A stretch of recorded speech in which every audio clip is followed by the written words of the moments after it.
जो हमारा आज का टॉपिक है सेकंड, उसका नाम है टेट्रासाइक्लिन। किसी को पता है इसमें कौन कौन सी ड्रग्स आती हैं? टेट्रासाइक्लिन कौन सी एंटीबायोटिक होती हैं और कौन कौन सी ड्रग्स आती हैं इसके अंदर?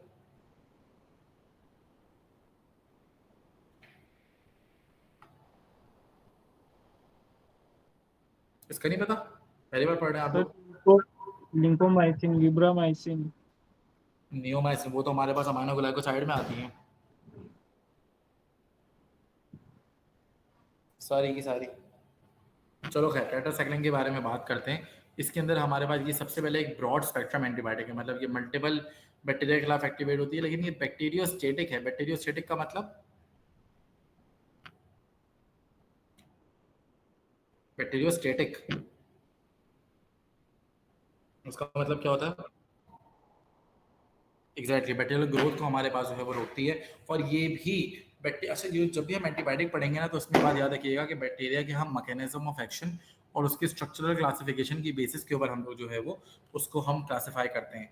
तो जो पहले हमारे पास थी अमाइनोग्लाइकोसाइड, वो हमारे पास टैंक्स, tobramycin, amic acid, neomycin, gentamicin और स्ट्रेप्टोमाइसिन हमारे पास उसमें ड्रग्स आ रही थी। लेकिन एंटीबायोटिक्स ये जो है टेट्रासाइक्लिन, ये डिफरेंट है और इसकी भी ब्रॉड स्पेक्ट्रम है, लेकिन वो हमारे पास जो अमाइनोग्लाइकोसाइड थी वो बैक्टीरियोसाइडल थी, क्योंकि ये हमारे पास बैक्टीरियोस्टेटिक हैं।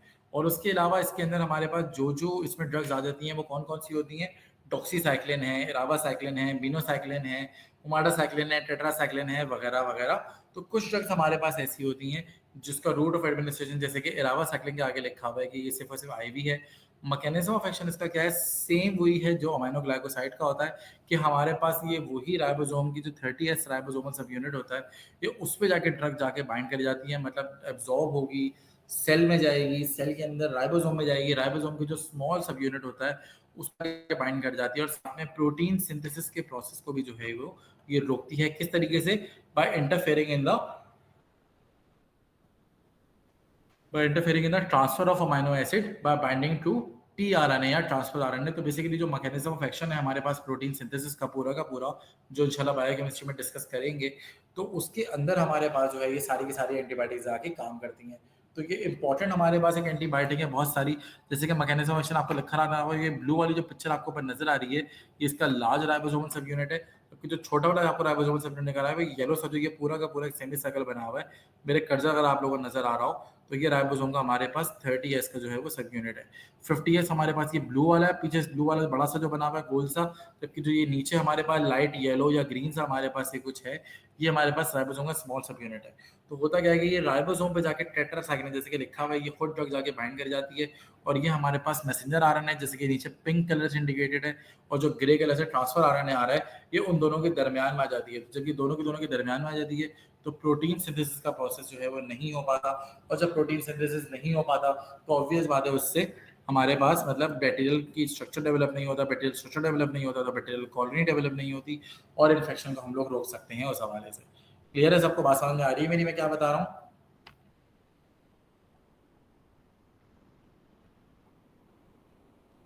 जी, सबको आ रही है मेरी बात समझ में?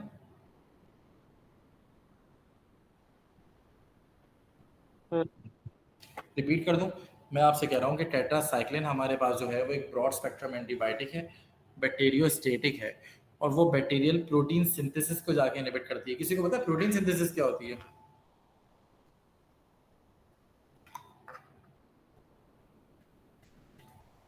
What is protein synthesis?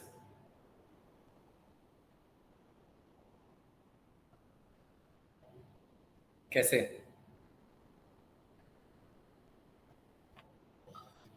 कभी पढ़ा है प्रोटीन सिंथेसिस?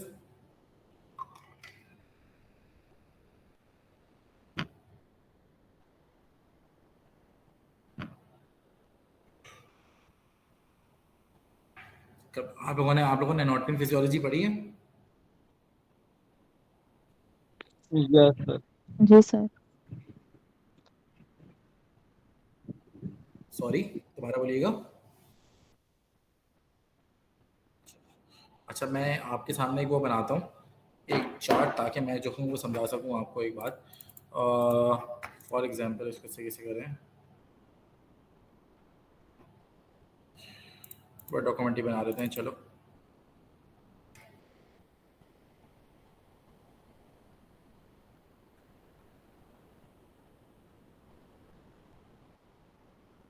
अच्छा, बताना मैं आपको क्या चाह रहा हूँ कि सबसे पहले कुछ चीज़ें हमें समझ में आना ज़रूरी हैं।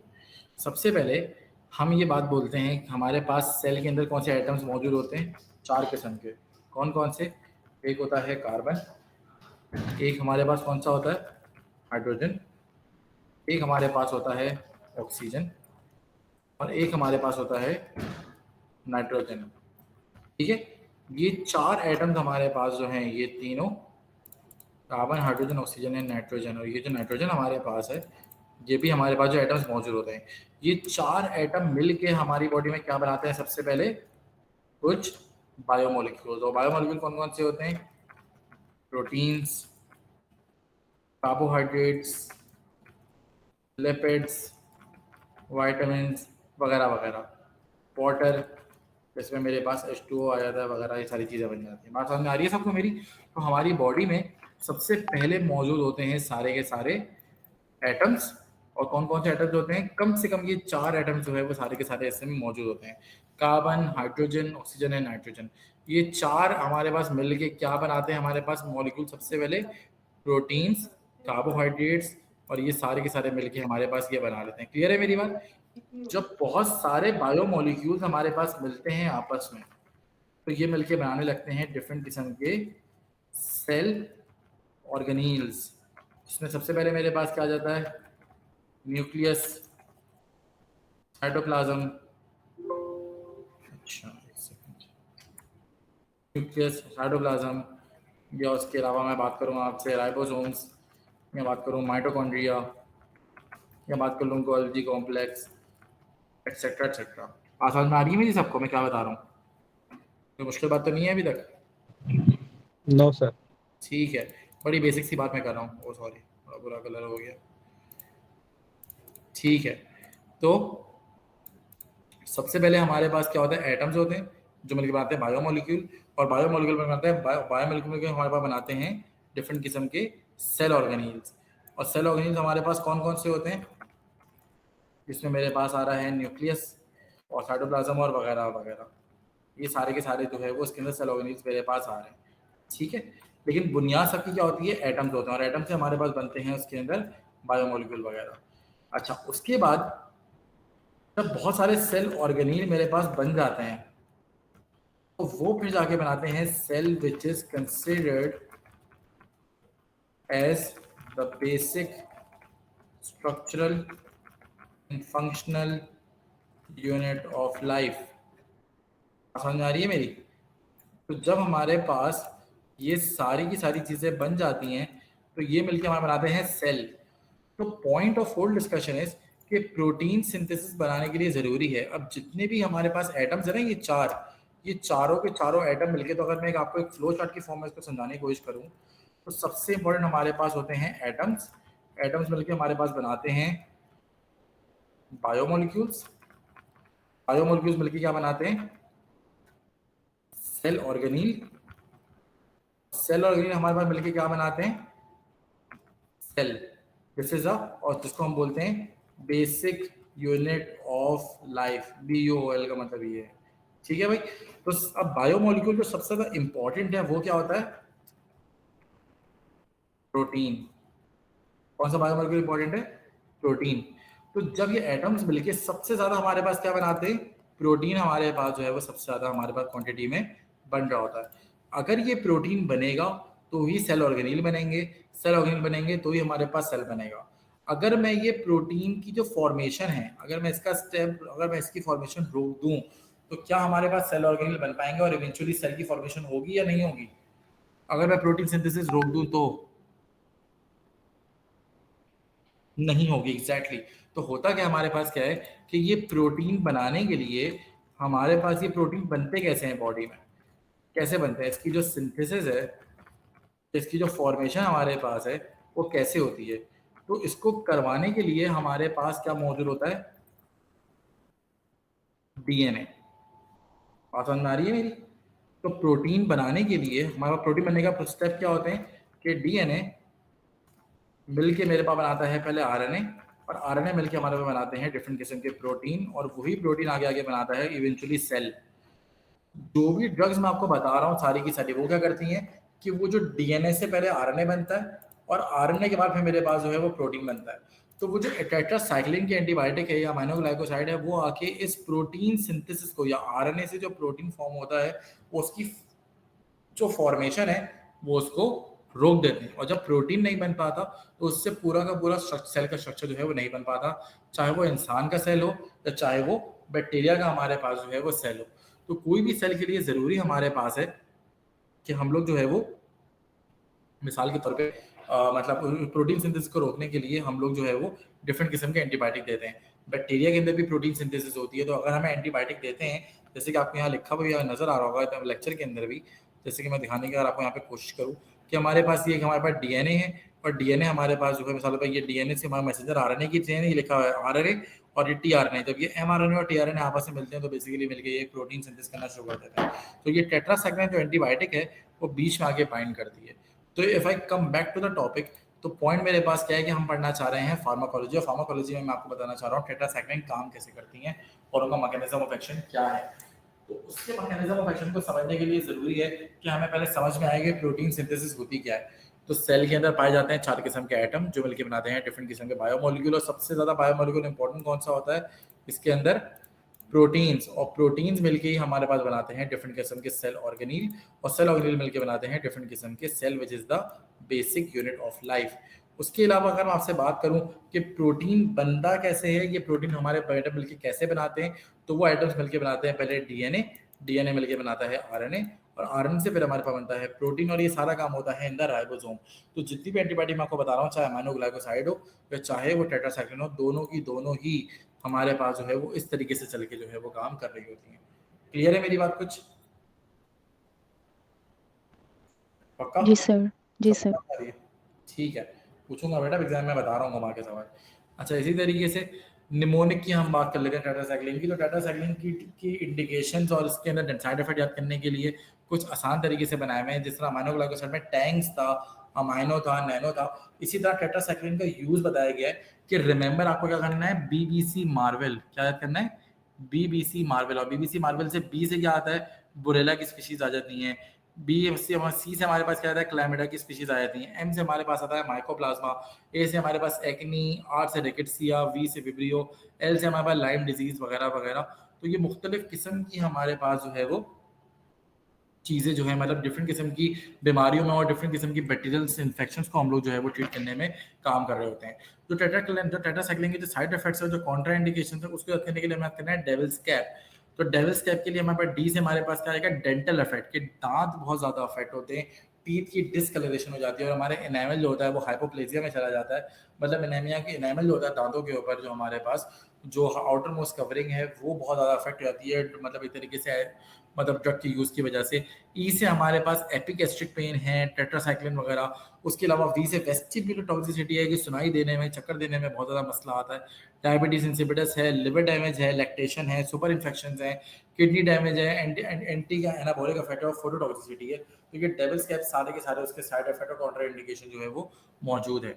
तो बीबीसी मार्वल हमारे पास बेसिकली बैक्टीरिया के नाम है और बीमारियों के नाम है कि किस किस वजह से हमारे पास जो है वो बेसिकली इसकी जो है वो इंडिकेशंस हैं, जबकि डेविल्स कैप हमारे पास जो है वो टोटल इसके साइड इफेक्ट्स हैं। बात समझ में आ रही है मेरी? तो ये याद करने के लिए बिल्कुल एक बेसिक आपको तरीका बताया गया है कि किस तरीके से आप जो है वो सारी चीज़ें याद कर सकते हैं।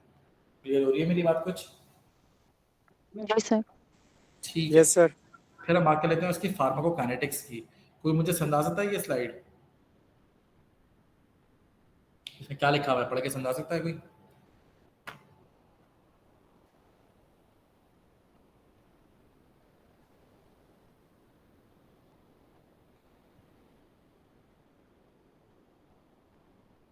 जी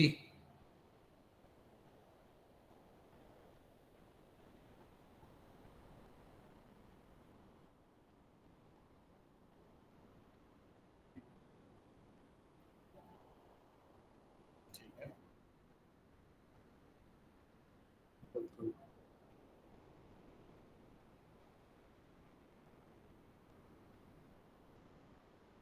बिल्कुल, गुड पॉइंट, बिल्कुल सही।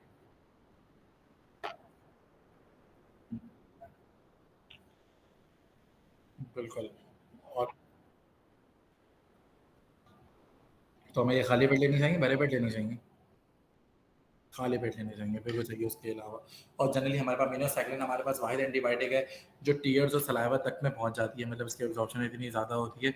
जबकि हमारे पास जो ओमाडा साइक्लिन है और ये साथ में डॉक्सीसाइक्लिन, रावासाइक्लिन, ये तीनों एंटीबायोटिक्स हमारे पास जो आखिरी लाइन लिखी हुई है ये हमारे पास फीसेस पे एक्सक्रीट होती है, लेकिन टेट्रासाइक्लिन और मिनोसाइक्लिन हमारे पास जो है वो जनरली यूरिन के जरिए जो है वो एक्सक्रीट हो रही होती है। तो जो हमारे पास पहली क्लास थी अमाइनोग्लाइकोसाइड्स, उसके अंदर 5 एंटीबायोटिक मैंने आपको बताया कि टैंक्स के नाम से टेट्रासाइक्लिन, एमिक एसिड, नियोमाइसिन, जेंडामाइसिन, स्ट्रेप्टोमाइसिन। जबकि हमारे पास जो सेकंड एंटीबायोटिक की क्लास है ये, जैसे कि टेट्रासाइक्लिन है, तो इसमें मेरे को डॉक्सीसाइक्लिन है, रावासाइक्लिन है, ओमाडासाइक्लिन है। तो फिर टेट्रासाइक्लिन खुद हमारे पास एक ड्रग है, तो उसको हमेशा खाली पेट लेनी चाहिए। अगर हम भरे पेट लेंगे तो ड्रग के साथ इंटरेक्शन होगी और उसकी एब्जॉर्प्शन हमारे पास जो है वो बहुत ज़्यादा जो है वो अफेक्ट होनी है। उसके अलावा हम बात कर लें इसके एडवर्स इफेक्ट्स की, तो सबसे बड़ा एडवर्स इफेक्ट क्या होता है कि ये टीथ के अंदर परमानेंट डिसकलरेशन करवा देती है। येलो, ग्रे, ब्राउन कलर के दांत हो जाते हैं, स्पेशली खवातीन के अंदर, बच्चों के अंदर ये चीज़ बहुत ज़्यादा होती है कि इवन अगर खवातीन ये प्रेगनेंसी में भी ले लें तो होता मसला क्या है कि एक तो ये बच्चों की जो बोन्स होती हैं उसकी ग्रोथ को भी जाके नुकसान पहुंचाती है। और साथ में उसके अलावा ये कि अगर ब्रेस्ट फीडिंग कोई खातून कर रही है, लैक्टेटिंग वुमेन है, तो उसके अंदर भी जो है वो बहुत ज़्यादा हमें एहतियात जो है वो रखनी पड़ती है। उसके अलावा एक चीज़ मैं आपको और बताऊँ कि ये स्किन की फोटो सेंसिटिविटी कॉज करती है। बट अगर कोई खातून प्रेग्नेंट है, वो टेट्रासाइक्लिन के एंटीबायोटिक ले लेती हैं या इस कैटेगरी से कोई भी एंटीबायोटिक लेती हैं, तो वो इजीली बड़े बच्चों के मतलब जो है वो क्रॉस करके, प्लेसेंटा क्रॉस करके बच्चों की चला जाता है। और बच्चों के जो जो फीटस होता है उसके दांत को हमेशा के लिए येलो ब्राउन कलर के दांत कर देते हैं। बच्चे जब पैदा होते हैं तो उनके दांत जब निकलते हैं तो वो येलो ब्राउन कलर के दांत उनके होते हैं, बिकॉज ऑफ द ड्रग। क्योंकि हमारे पास जो है वो ड्रग के यूज़ की वजह से जो है वो हमारे पास मतलब होना शुरू हो जाती है। ल्यूपस ऑटो इम्यूनिक कंडीशन होती है जिसमें हमारी बॉडी का इम्यून सिस्टम ही हमारी बॉडी के अगेंस्ट काम करना शुरू कर देता है, वो भी हमारे पास है। जबकि हेपेटाइटिस के भी चांसेस जो है वो ज़्यादा रहते हैं। इसलिए ब्रेस्ट फीडिंग करते हुए, प्रेग्नेंट होते हुए काफ़ी ज़्यादा चीज़ों का ख्याल रखना जो है वो ज़रूरी है। कॉन्ट्रा इंडिकेशन इसकी हमारे पास क्या है कि वो लोग जो एलर्जिक हैं वो ऑब्वियस बात है बिल्कुल ना लें। प्लेसेंटा को क्रॉस कर सकती है, फीटल सर्कुलेशन में एंटर होकर सेकंड, थर्ड और थर्ड ट्राइमेस्टर के अंदर परमानेंट डिस्कलरेशन कॉज कर सकती है। हेपेटोटॉक्सिसिटी बहुत कॉमन है प्रेग्नेंट वुमेन के अंदर। उसके अलावा हमारे पास ये ब्रेस्ट मिल्क में भी एंटर हो सकती है स्मॉल अमाउंट्स के अंदर, लेकिन जनरली हमारे पास ब्रेस्ट फीडिंग कराते हुए इस ड्रग को रिकमेंड नहीं किया जाता। क्लियर हो रही है मेरी बात सबको? कोई सवाल तो नहीं है अभी तक? No sir. ठीक है। हिस्ट्री नर्सिंग इंटरवेंशन की बात कर लेते हैं। ऑब्वियस बात है कि एडमिनिस्टर करते हुए आप जनरली पेशेंट की हिस्ट्री लेते हैं, किसी को कोई हिपैटिक की कोई कॉम्प्लिकेशन तो नहीं है, प्रेग्नेंट तो नहीं है, लैक्टेटिंग तो नहीं है वुमेन। हम जनरली जो है वो ओरल मेडिकेशन देते हैं, 1 घंटा पहले देते हैं, वो 2 से 3 घंटे बाद देते हैं। तो जनरली हम एंटासिड के साथ इसको बिल्कुल भी नहीं देंगे।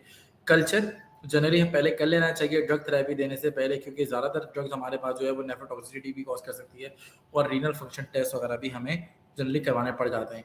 पेशेंट को पहले से ही एजुकेट करना है भाई कि जब आप उसको एंटीबायोटिक देंगे तो उसके अंदर कौन कौन से साइड इफेक्ट आ सकते हैं, नोजिया, वॉमिटिंग वगैरह।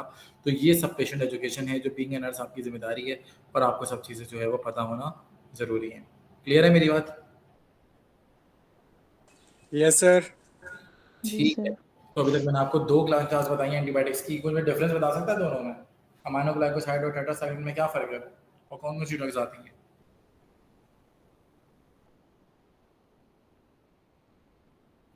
गुड। और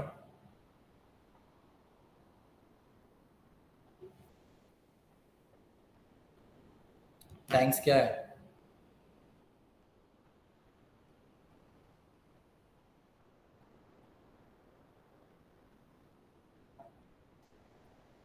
जी से क्या है?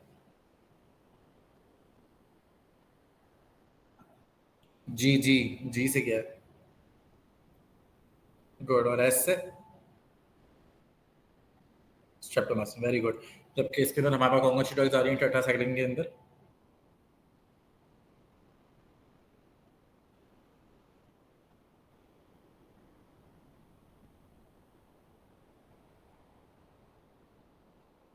टेट्रासाइक्लिन में कौन कौन सी ड्रग्स आ रही हैं? ये लिखिए ना सारी, ये लिखिए बीच में सेकंड पॉइंट। डॉक्सीसाइक्लिन है, रावासाइक्लिन है, विनोसाइक्लिन है, ओमाडासाइक्लिन है, टेट्रासाइक्लिन है। तो ये सारी की सारी आपको जो है वो याद, जिस चीज अच्छा और नाम से समझ में आ रहा होगा आपको। टेट्रा का मतलब होता है 4 और साइक्लिन का मतलब होता है साइकिल। तो ये हमारे पास 4 ऑर्गेनिक केमिस्ट्री के पॉइंट ऑफ व्यू से बात करूँ तो 4 कार्बन की रिंग्स हमारे पास मौजूद होती हैं, इसलिए इस ड्रग के स्ट्रक्चर के अंदर, इसलिए इसको हम लोग जो है वो टेट्रा साइक्लिन का नाम जो है वो दे रहे होते हैं। क्लियर है मेरी बात? आगे चलूँ?